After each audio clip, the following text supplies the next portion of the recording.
Good morning mga boss! Eto na naman tayo. So bumili nga pala tayo ng signal light para sa ating Honda Wave Alpha 2017 model. So let's see kung ito ay legit, kung hindi ito scam o hindi ito bogus. Kasi ang dami ngayong naloloko sa online shopping eh. Ang daming nagrereklamo dahil sa scam.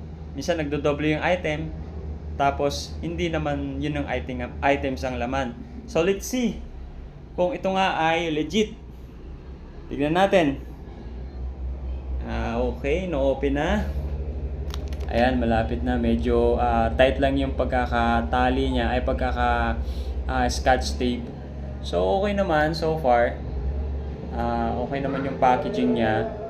Hindi lang natin alam kung talagang ito yung in-order natin through online. So, maging alerto tayo lahat. No? Ito na, malapit na. Lalo sa mga mahilig mag-online shopping. Okay, let's see. Let's see the look. Alright, tignan nga natin to. Oh, ayan na. Ito na. Oh, okay to ah. Ito nga yun. Ito yung in-order natin. So, okay naman siya. Sa physical appearance niya, wala naman siyang problema.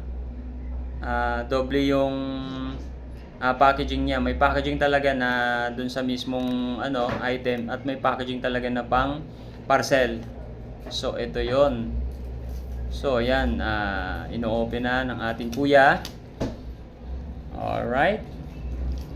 So ayan so mga lahat ng mga mahilig mag-online shopping diyan pagkadating ng parcel dapat ino-open nyo kagad 'yon. Tapos gawan niyo ng video para may ebidensya kayo kung sakaling ito ay sumablay. Kasi hindi naman kasalanan niya ng mga mga riders Doon talaga 'yan sa tindahan. Sa tindahan talaga. Yung mga riders, mga yung iba diyan, yung kadamihan diyan, kakampi natin 'yan mga shoppers, no. Meron mang nagloloko, hindi naman konti lang naman siguro.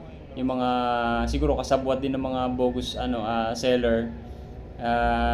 Tayo parang pagkain lang yan minekos-mekos lang yan Kaya doble ingat mga idol, no, mga bossing. Next video natin, papakita natin kung ito ay functional. Alright, thank you mga boss at bye bye.